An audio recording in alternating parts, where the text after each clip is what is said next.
الملكوت في كل سماء والحق يسود. الله الله الله أكبر. الله الله الله أكبر. لا إله إلا الله. لا إله إلا الله. لا إله إلا الله. ہجرت کا دوسرا سال، شعبان کی 2 تاریخ پیر کے روز روزے کی فرضیت کی آیات آئیں. یا ایھا الذین آمنوا کتب علیکم الصیام کما کتب علی الذین من قبلکم لعلکم تتقون.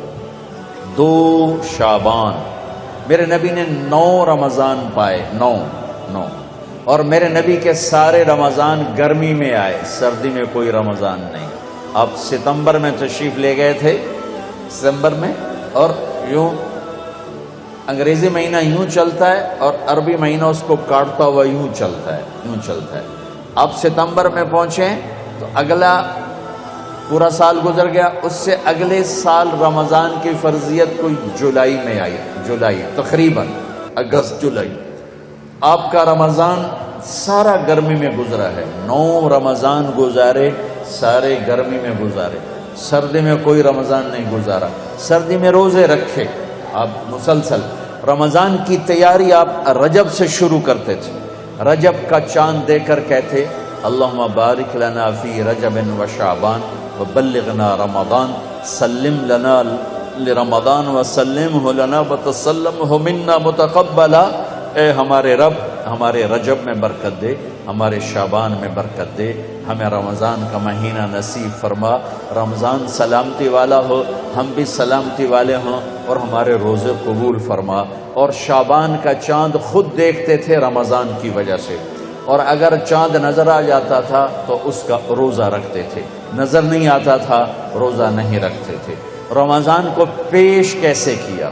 آپ منبر پر آئے، آپ نے نہ نماز، نہ حج، نہ زکوٰۃ، نہ تبلیغ، نہ علم، نہ ذکر، نہ جہاد، کسی عمل کو ایسے پیش نہیں کیا جیسے رمضان کو پیش کیا. اور یہ ذہن میں رہے کہ میرے نبی کا سارا رمضان گرمی کا گزرا ہے، ہمارے اوپر بھی گرمی کا رمضان ہے. اللہ کرے ہم سارے ہی رکھ رہے ہوں. شیطان دھوکہ دیتا ہے، بھوک لگے گی، پیاس لگے گی.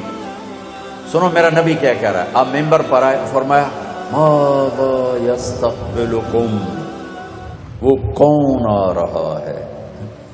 اب میں تو اب تمہیں حدیث سنا رہا ہوں، اگر میں ایک دم کہوں وہ کون آ رہا ہے تو آپ سارے پیچھے دیکھو، ایسے دیکھو.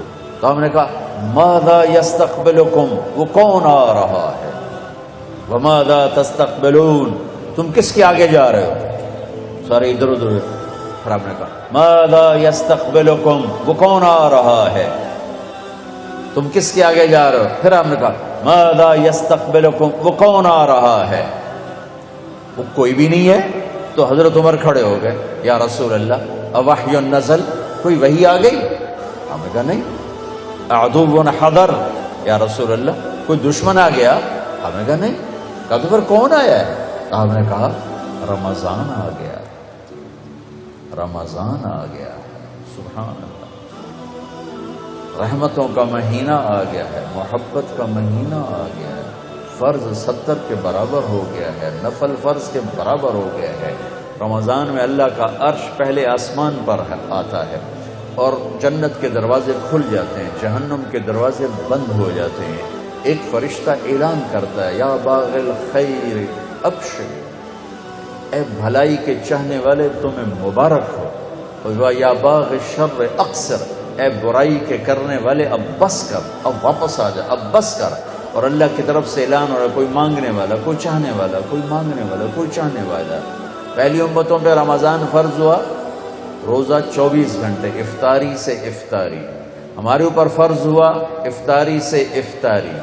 لیکن دوسرا دن تھا یا تیسرا دن تھا، ایک صحابی قیس بن سرمہ شام کو آئے گھر، مزدور آدمی. بیوی سے پوچھا کچھ کھانے کو ہے؟ بیوی نے کہا کچھ نہیں. کہا اچھا. تو کہنے لگی نہیں تم بیٹھو، میں تیرے لیے کوئی افطاری لے کر آتی.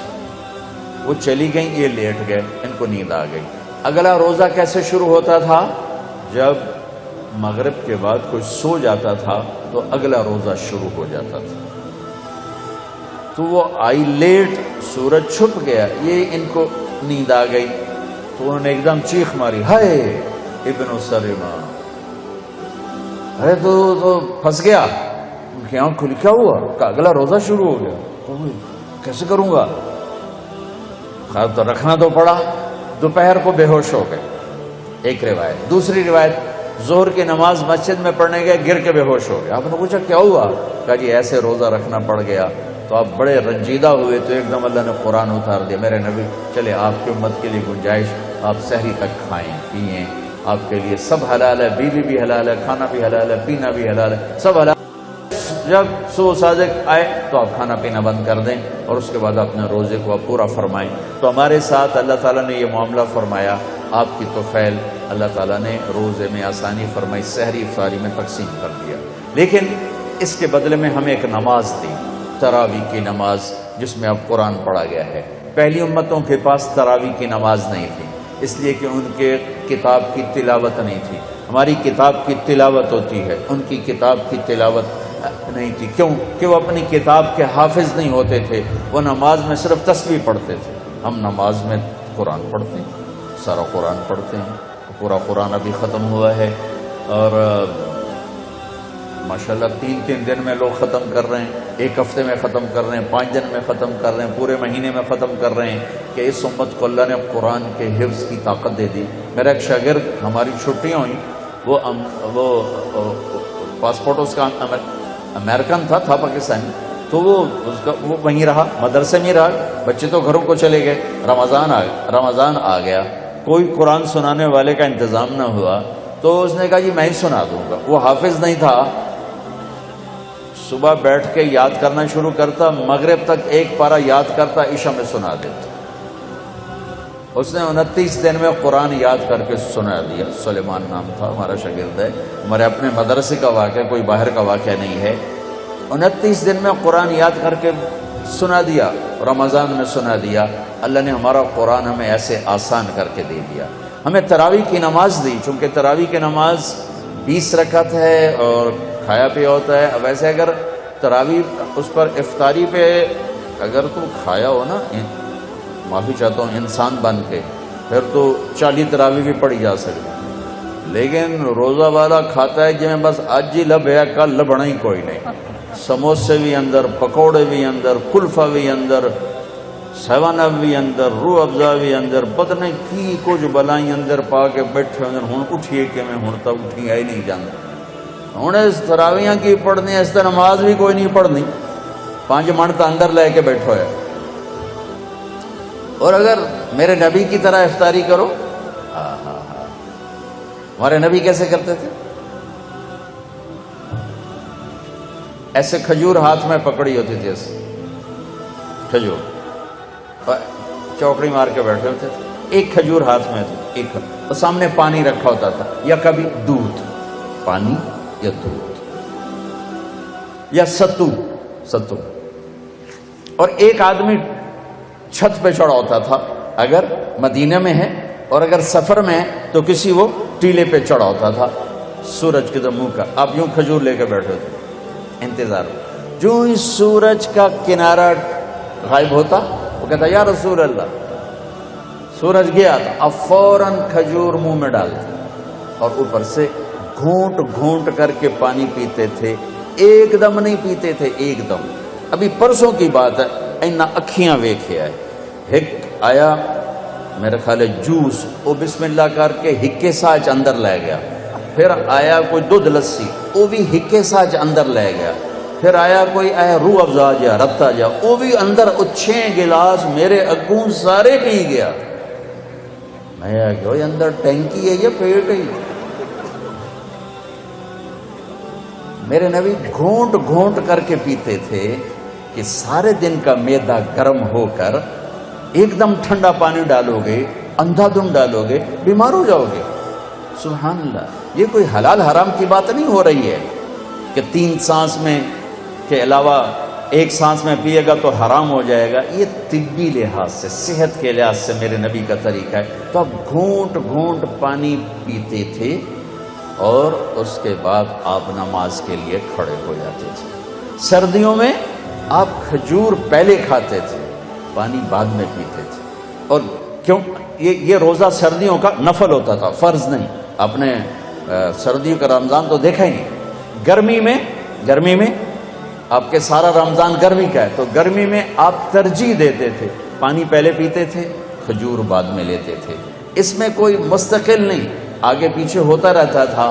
عام آپ کی عادت مبارک، کیونکہ گرمی لگی ہوتی تھی، پیاس ہوتی تھی، پہلے آپ پانی کے چند گھونٹ پیتے، پھر ایک دو کھجور کھا کر آپ نماز کے لیے تشریف لے جاتے تھے۔ اب ہلکی پھلکی رکھو افطاری تو 20 کی بجائے 40 تراویح پڑھ لو، کوئی مسئلہ نہیں۔ لیکن جیسے ہمارے بھائی حملہ کرتے ہیں، سموسے پکوڑے دہی بھلے، پتہ نہیں کی بلائیں پئی ہوندی اندر سرخان تے، انہیں تراویح کیا پڑھنے، وہ تو نماز بھی نہیں پڑھ سکتے۔ اور آپ سحری بھی ایسے کھاتے تھے، 2 کھجوریں 1 گلاس پانی، 3 کھجوریں 1 گلاس پانی۔ ہاں، کبھی روٹی بھی کھاتے تھے، کبھی سالن بھی کھاتے تھے۔ افطاری کی دعوت میں بھی شرکت فرماتے تھے۔ افطاری میں آپ کی کوشش ہوتی تھی، کہ پکی ہوئی چیز نہ ہو، فطرت کی چیز، پھل، پانی، جس کو آگ نے نہ چھوا ہو۔ کوشش فرماتے تھے افطاری میں پکی ہوئی چیز نہ ہو، کہ معدہ ایک دم اس پر پریشر پڑتا ہے جب کوئی پکی ہوئی چیز اندر جاتی ہے۔ کوئی پھل جائے گا، پانی جائے گا، وہ بہت ہلکا پھلکا کام ہوتا ہے، اس کو آرام سے معدہ لے گا۔ اس کے بعد آپ تراویح پڑھو، مغرب پڑھو، تراویح پڑھو، پھر جتنا مرضی کھانا کھا لو۔ میں کھانے سے نہیں روک رہا ہوں، ٹائم چینج کر رہا ہوں۔ اگر آپ نے خوشی تراویح پڑھنی ہے تو تھوڑا سا اپنے منہ کو تالا لگا لیں تھوڑی دیر کے لیے، تو آپ کو آسان ہو جائے گا۔ جیسے میرے نبی فرماتے ہیں، آپ نے افطاری کی دعوت، سعد بن عبادہ نے آپ کی افطاری کی دعوت فرمائی، آپ تشریف لے گئے، روٹی زیتون پیش کیا، آپ نے کھایا۔ سعد بن معاذ نے افطاری کی دعوت کی، آپ تشریف لے گئے۔ افطار دعوت دینا، افطار کی دعوت میں جانا میرے نبی کی سنت ہے، لیکن دعوت میں نماز ہی چھوڑ دینا یہ تو تباہی ہو گئی۔ نیکی کماتے کماتے الٹا گناہ سر پہ لے لیا۔ اور ایک رات آپ سحری میں بکرے کی سری کھا رہے تھے، کہیں سے پکی ہوئی آئی اور روٹی، اور حضرت علی بھی ساتھ ہیں، تو اوپر سے ارباز بن ساریہ آئے، تو آپ نے کہا ارباز آؤ ہمارے ساتھ سحری کھاؤ۔ آپ نے فرمایا سحری کھاؤ کہ اللہ اور اس کے فرشتے سحری کھانے والوں پر رحمت بھیجتے۔ اور آپ، میں قربان جاؤں، آپ سحری آخری ٹائم کھاتے تھے اور افطار سورج کے ڈوبتے ہی فرماتے تھے۔ اپنی امت کے بھوک کے ٹائم کو سکیڑنے کی کوشش فرماتے تھے کہ سحری بالکل آخر میں ہو اور افطاری بالکل شروع میں ہو، تاکہ کم سے کم بھوک کا وقت میری امت پر رہے۔ یوں سورج اندر گیا اور آپ کھجور اندر لے جاتے تھے۔ اور بلال کی اذان ہونے کے لیے تیار ہوتی تھی اور آپ کا آخری لقمہ منہ میں ہوتا تھا۔ ایک واقعہ سنا رہا ہوں، آپ کھا رہے ہیں، اب بلال آ گیا، یا رسول اللہ سحری ختم ہو گئی، میں اذان دینے جا رہا ہوں، نماز کے لیے تیاری فرمائیں۔ ہم نے کہا ٹھیک ہے، وہ چلے گئے، آپ کھا رہے ہیں۔ وہ واپس آئے دوبارہ، میں دیکھوں کیا کھانا پینا بند کر دیا یا ابھی بھی چل رہا ہے۔ آ کے دیکھا تو آپ کھا رہے تھے، تو انہوں نے کہا یا رسول اللہ، اللہ کی قسم صبح ہو گئی ہے، یعنی سحری کا وقت ختم ہو گیا۔ تو آپ نے ایسے ہاتھ پیچھے کر لیا، کہا ارے بلال نہیں ہوئی تھی، صبح نہیں ہوئی تھی، تیری قسم کی وجہ سے اللہ نے صبح کو پہلے نکال دیا کہ میرے بلال کی قسم جھوٹی نہ پڑ جائے۔ واہ واہ۔ حضرت علی نے فرمایا اگر بلال قسم نہ کھاتے تو جب تک اللہ کے نبی کھاتے رہتے صبح نہیں ہو سکتی۔ ایک دفعہ آپ تشریف فرما تھے اور ایک صحابی عبید باورچی، وہ دیگ چڑھائی ہوئی تھی بکرا، تو آپ نے کہا عبید مجھے دستی پکڑاؤ، دستی، تو انہوں نے ایسے دستی پکڑائی، تو آپ نے اس کو یوں پکڑا دونوں کناروں سے اور منہ سے دانتوں سے نوچ کے، ایسے دانتوں سے ساری نوچ کے ہڈی خالی کر کے نکالا۔ عبید دستی پکڑاؤ، انہیں دوسری نکال کے دی، اب نے ایسے پکڑا اور اس کو یوں نوچ کے کھا گیا۔ عبید دستی پکڑاؤ، وہ کہنے لگے یا رسول اللہ بکرے کی دوئی ہوتی، اب میں کہا تیرا بھلا ہو جائے، اگر تو میرے کہنے پہ ڈوئی ڈال دیتا تو جب تک میں کہتا رہتا میرا اللہ مجھے دستیاں نکال کے کھلاتا رہتا، تو ہی کچا نکلا۔ تو علی نے فرمایا اگر بلال قسم نہ اٹھاتے تو جب تک اللہ کے نبی کھا رہے تھے صبح نہیں ہونی تھی۔ میں آپ کو اپنے نبی کا رمضان بتا رہا ہوں کہ اس طرح میرے نبی کا رمضان تھا۔ پھر ایک دفعہ ایسا بھی ہوا کہ روزہ غلط ہو گیا۔ پہلے چونکہ گھڑی تو تھی، ہاں بھائی 7:33 ہو گئے، افطار فرما لیں، ایسا تو تھا نہیں۔ بادل تھے اور سب روزے کے انتظار میں، تو اندازہ ہوا کہ سورج ڈوب گیا، سب نے روزہ افطار کر لیا، اللہ کے نبی نے بھی، صحابہ نے بھی۔ ایک دم بادل ہٹے تو سورج کھڑا ہوا تھا، تو پورے مدینے والوں کا وہ روزہ ٹوٹا بادلوں کی وجہ سے۔ پھر سب نے اس روزے کی قضا کی شوال۔ رمضان کی آمد پر آپ قرآن کی تلاوت بڑھا دیتے تھے اور قرآن کثرت سے تلاوت فرماتے تھے، جبریل کے ساتھ بیٹھ کر قرآن کا دور فرماتے تھے۔ شہر رمضان الذی انزل فیہ القرآن میں اللہ نے کہا جس میں قرآن اترا، یہ وہ مہینہ ہے جس میں قرآن اترا۔ في كل سماء والحق يسود الله أكبر الله الله الله أكبر لا إله